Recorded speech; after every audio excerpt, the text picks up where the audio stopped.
작품이라고 하는 단어가 있습니다. 이 작품, 또 특별히 이 탁월한 작품을 가리켜 masterpiece라고, 걸작품이라고 이야기를 합니다. 혹시 집에 예술 작품이 있으십니까? 이 예술 작품은 만든 사람이 아주 유명한 사람일수록 그 작품은 가치가 높아집니다. 또 그 예술 작품은 희소성이 있을수록 아주 그 가치가 높아진다라고 하는 것이죠. 오늘날 이 바이올린의 최고의 명기 가운데 스트라디바리라고 하는 아주 비싼 이 바이올린이 있습니다. 경매로 나오게 되었는데 무려 이 스트라디바리우스가 172억 원에 경매된 그 사례도 있습니다. 왜냐하면 이 스트라디바리우스를 만든 안토니오 스트라디바리라고 하는 아주 명장이에요. 이 명장이 만든 이 명기가 그렇게 엄청난 이 작품의 가치를 가지고 또 특별히 많이 만들지 않았습니다. 희소성이 있다 보니 이 작품이 굉장히 가치가 높아졌다라고 하는 것입니다. 그런데 오늘 성경이 바로 그 작품에 대해서 이야기를 하는 거예요. 어떤 작품에 대해서 이야기를 하냐면 우리 사도행전 19장 26절입니다. 바울이 에베소뿐 아니라 거의 전 아시아를 통하여 수많은 사람을 권유하여 말하되 사람의 손으로 만든 것들은 신이 아니라 하니 이는 그대들도 보고 들은 것이라. 자, 여기 보시면 사람의 손으로 만든 것, 이 사람의 손으로 만든 것은 신이 아니다. 한번 생각해 보시라고. 어떻게 사람의 손으로 만든 것이 신이 될 수 있겠냐고. 그런데 이 에베소에 사는 사람들은 손으로 만든 것들을 신으로 섬겼습니다. 또 뿐만 아니라 이 산업이 굉장히 발달하고 이 산업에 종사하는 사람들이 굉장히 많았는데 사람의 손으로 만든 것들을 신이라 부르는, 우상을 만드는 이 직업이, 이 직종이 굉장히 각광을 받고 있었고, 또 이 사람의 손으로 우상을 만드는 사람들이 굉장히 많았고, 또 정말 이것을 사가는 사람도 굉장히 많았으니 이 산업이 굉장히 각광받고 있었고, 그리고 아주 유망했다라고 하는 것입니다. 그런데 사랑하는 성도 여러분, 장병 여러분, 군가족 여러분, 하나님께서 누구를 만드셨냐? 나를 누가 만드셨냐? 하나님께서 나를 만드셨다라고 하는 거예요. 자, 사람의 손으로 만든 것이 신이 아니라 반대로 하나님께서 오늘 저와 여러분들을 만드셨습니다. 그리고 나라고 하는 존재는 세상에 둘, 셋 이렇게 있습니까? 그렇지 않죠. 나라고 하는 존재는 유일합니다. 다시 말하면 나라고 하는 그 가치, 이 가치는 놀라운 가치. 특별히 오늘 저와 여러분들은 하나님의 걸작품이다라고 하는 것이죠. 내가 나를 어떻게 평가하든지와 상관없습니다. 내가 나를 어떻게 자책하든지와 상관없습니다. 나는 너무나 소중한 하나님의 작품이다 라고 하는 이 사실이 오늘 이 성경의 중요한 핵심 메시지입니다. 그렇다면 하나님께서 만든 나라고 하는 존재가 어떻게 이 세상에서 걸작품답게 살아갈 수 있는가라고 하는 질문을 오늘 우리는 이 성경 본문 속에 던지고 함께 주의 음성을 들을 때 첫 번째로 우리는 그분에 의하여 지음을 받은 존재이기 때문입니다. 우리 사도행전 19장 23절입니다. 그때쯤 되어 이 도로 말미암아 적지 않은 소동이 있었으니. 자, 바울이 에베소에서 놀라운 이적과 또 주님의 이름이 드높여지고 에베소 지방의 성도들의 신앙이 더욱더 굳건하게 된 이 배경에서 오늘 이 사도행전 19장이 시작합니다. 이때 우상 숭배자들이 교회의 확장을 방해하기 위하여 소요를 일으키게 되는데 도대체 무엇이 문제였으며 왜 그런 일이 발생하게 되는지 사도행전 19장 24절입니다. 즉 데메드리오라 하는 어떤 은장색이 은으로 아데미의 신상 모형을 만들어 직공들에게 적지 않은 벌이를 하게 하더니. 자, 여기 보시면 소동의 발단은 은장색입니다. 이 은장색은 일종의 직업인데 은으로 우상을 넣는 함 같은 것을 만드는 사람이 바로 은장색입니다. 그런데 이 아데미라고 하는 이 단어도 나오는데 이 아데미는 여신 우상입니다. 그러니까 은장색 이 사람들이 아데미를 만들고 또 아데미가 들어가는 은으로 만든 그 함을 만드는 그 사람들이었다라고 하는 것이죠. 이 아데미는 당시 가장 많이 숭배되는 12신 가운데 하나로서 대개의 우상 숭배가 그러했듯 여신을 숭배하는 신전에서 숭배 의식이 끝난 뒤 음란 행위가 뒤따랐습니다. 그런데 이 바울의 전도로 말미암아 사람의 손으로 만든 우상에서 그것을 끊어버리고 하나님을 섬기는, 그리고 진정한 복음을 붙잡는 사람들이 늘어나기 시작하자 이 은장색을 만드는 그 사업이 치명적 손실을 경험하게 되었습니다. 그래서 동업자들을 선동해서 복음 전파를 방해하죠. 자신들의 이익의 영업의 이권 때문에 복음 운동을 방해하게 되는 것입니다. 결국 그들이 우상 숭배를 계속하고자 했던 것은 부도덕한 행위를 계속하기 위해서이었고, 또 이때 그들을 향하여 전한 바울의 복음이 사실 오늘 이 성경 본문의 핵심입니다. 우리 사도행전 19장 26절입니다. 이 바울이 에베소뿐 아니라 거의 전 아시아를 통하여 수많은 사람을 권유하여 말하되 사람의 손으로 만든 것들은 신이 아니라 하니 이는 그대들도 보고 들은 것이라. 자, 사람이 만든 우상에 하나님께서 만드신 사람이 절하고 섬긴다. 이것이 그때 그 사람들에게 전한 이 복음의 내용이었습니다. 여러분, 우리는 어떤 존재입니까? 하나님께서 저와 여러분들을 만드신 하나님의 놀라운 걸작품이 오늘 저와 여러분들입니다. 그런데 생각해 보십시오. 너무나 아이러니하지 않습니까? 하나님께서 만드신 걸작품인 저와 여러분들이 사람의 손으로 만든 우상에 절을 하고 섬기고, 그리고 그들을 경배하고 그들을 신으로 추앙하는 이 모습이 얼마나 역설적인지요. 저는 이 말씀을 통하여서 한 걸음 더 나아가고 싶습니다. 사람의 편의를 위해서 만들어주시고 그리고 주신 돈과 권력에 하나님이 만드신 사람이 혹시 절하고 섬기는 것은 아닐까, 저는 여기까지 생각해 보게 되었습니다. 또 하나님께서 주신 놀라운 선물이 있죠. 성이라고 하는 것은 하나님께서 우리에게 주신 선물입니다. 그런데 하나님이 만드신 사람이 이 성에 중독되고 넘어지는 경우가 얼마나 많습니까? 자, 우상은 기술자가 그것을 만들었으므로 그것은 신이 아니라고, 그리고 결정적으로 이것을 기억하셔야 된다고. 사람의, 또 기술자가 만든, 손으로 만든 그 우상은 신이 아니다. 왜 신이 아니냐면 그것은 우리의 인생에 전혀 도움을 줄 수가 없다고.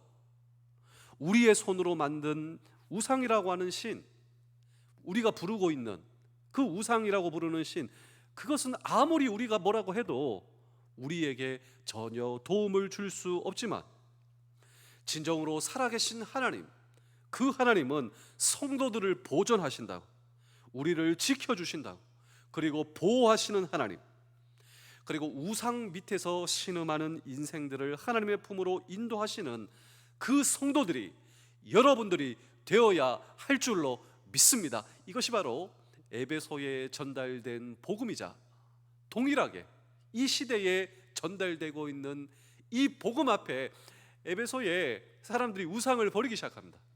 오늘 여러분도 이 복음 앞에 우상을 떨쳐내고 내 인생의 진정한 하나님, 그 하나님께서 나의 하나님이신 줄로 믿습니다. 우리가 그렇게 말할 수 있는 이 근거를 이사야에서 한번 보실까요? 우리 이사야 44장 21절입니다. 야곱아, 이스라엘아, 이 일을 기억하라.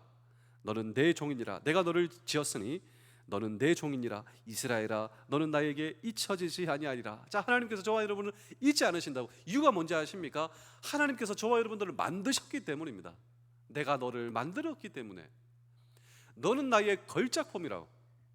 내가 너를 어찌 잊을 수가 있겠냐고 이렇게 말씀하시는 이유, 그것은 바로 하나님께서 나의 창조자이시기 때문에. 하나님께서 나를 만드셨습니다. 하나님께서 나를 만드신 나의 창조자, 이것을 다른 단어로 표현하자면 우리는 하나님의 단어다. 자, 이것이 계속 반복되고 있습니다.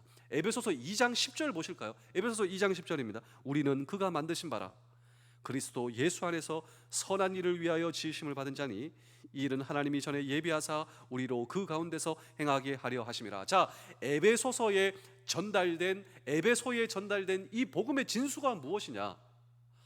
우상이 사람의 손으로 만든 우상이 우리를 만든 것이 아니라 하나님께서 저와 여러분들을 만드셨습니다. 만드신 바라 우리는 하나님의 예술 작품이고 하나님은 우리의 창조주이십니다. 내가 나를 어떻게 생각하든지와 상관이 없습니다. 내가 나를 어떻게 자책하는지와 상관이 없습니다. 하나님은 우리를 너무나 소중하게, 우리를 잊지 못하시는 하나님, 당연하지 않습니까? 우리 이사야 44장 21절입니다. 야곱아 이스라엘아 이 일을 기억하라. 너는 내 종이라. 내가 너를 지었으니 너는 내 종이라. 이스라엘아 너는 나에게 잊혀지지 아니하리라. 자, 하나님께서 나를 만드신 이유는요, 하나님께서 나를 쓰시기 위해서입니다. 그냥 감상만 하는 작품으로 우리를 만드신 것이 아니라 하나님의 뜻과 목적을 이루기 위해. 어떤 분들은 비싼 악기를 사놓고 그냥 걸어놓는 분만 있다고 하는데요, 우리는 그렇지가 않습니다. 우리는 하나님의 연주를 해야 하는 사람, 이것이 바로 악기를 만든 사람의 의도, 그 의도를 성취한다라고 하는 것이죠. 오늘 저와 여러분들은 어떤 존재입니까? 하나님의 기대를 노래하기 위해 연주하며 하나님의 아름다움을 선포하기 위한 목적으로 만들어진 하나님의 악기예요. 그래서 내가 지금 여기에 존재하고 있다라고 하는 것입니다. 하나님께서는 저와 여러분들을 잊지 않으시고 하나님은 나를 포기하지 않으십니다.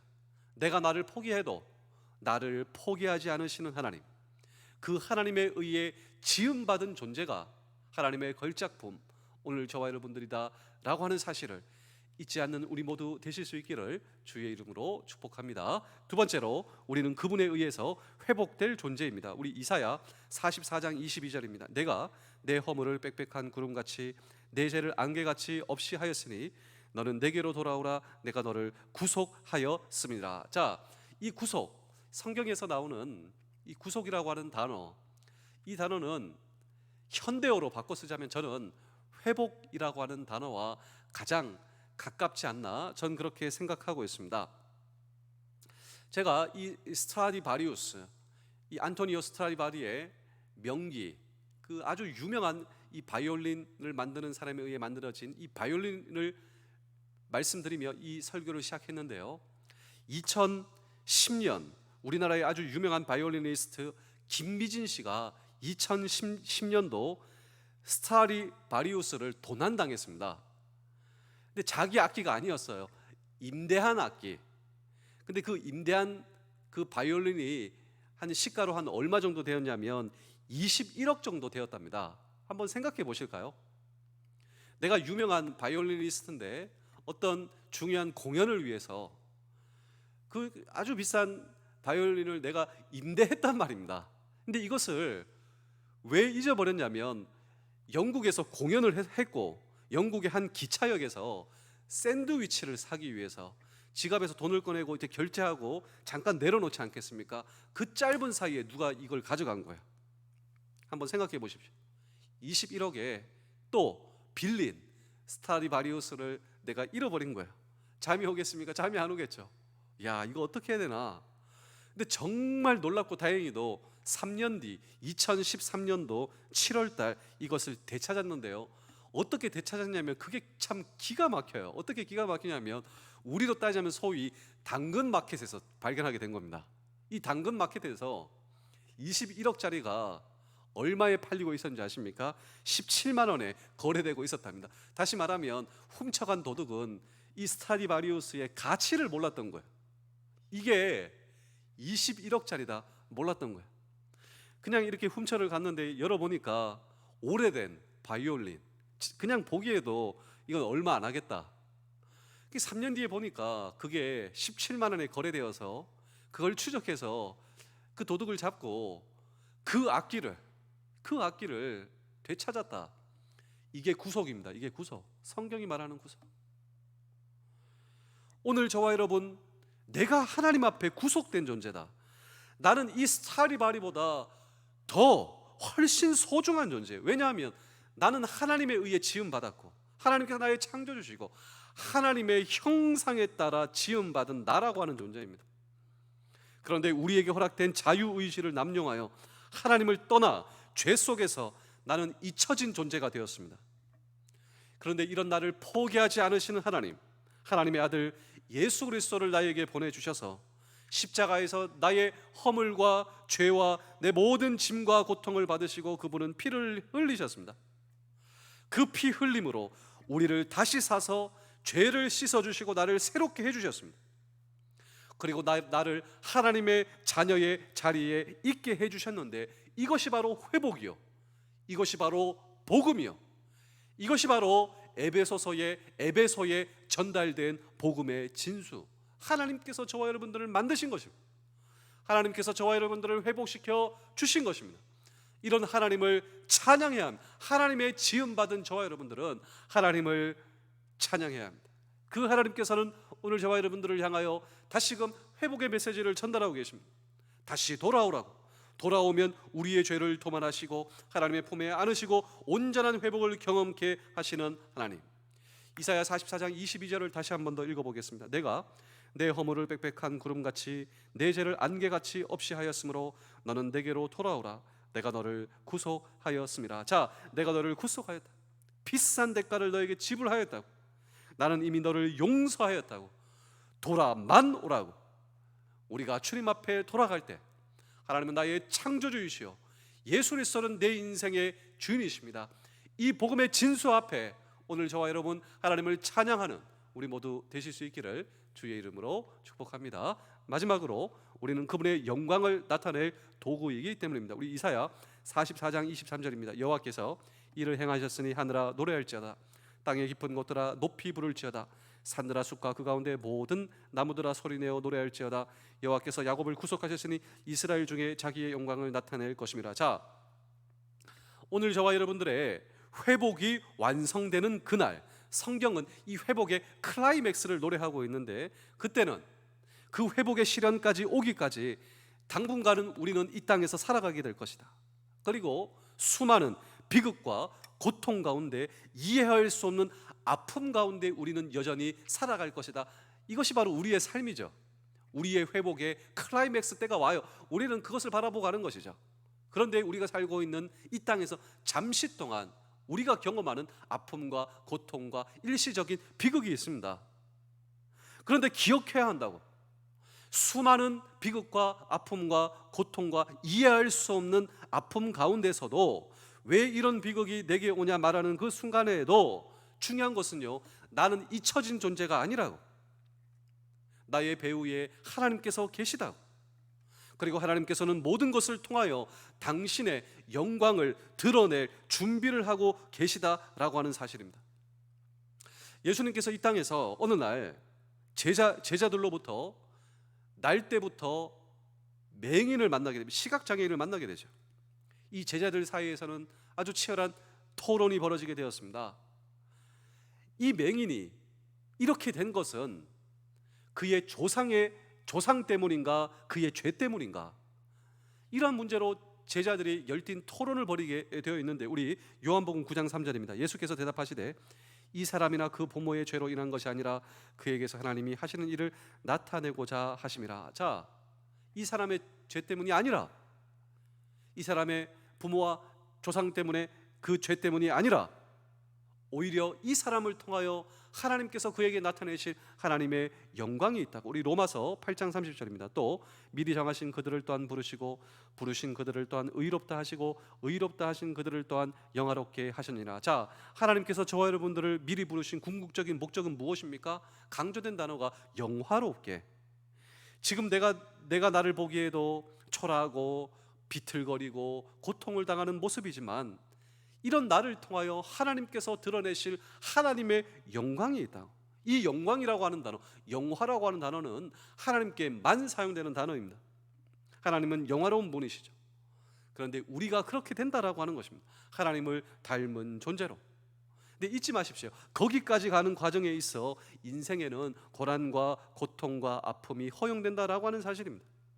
그런데 이 모든 것을 통하여, 이 고통을 통하여 하나님께서는 우리에게 약속하십니다. 우리 마지막으로 로마서 8장 28절입니다. 우리가 알거니와 하나님을 사랑하는 자 곧 그의 뜻대로 부르심을 입은 자들에게는 모든 것이 합력하여 선을 이루니라. 자, 모든 것이 합력하여 선을 이룬다.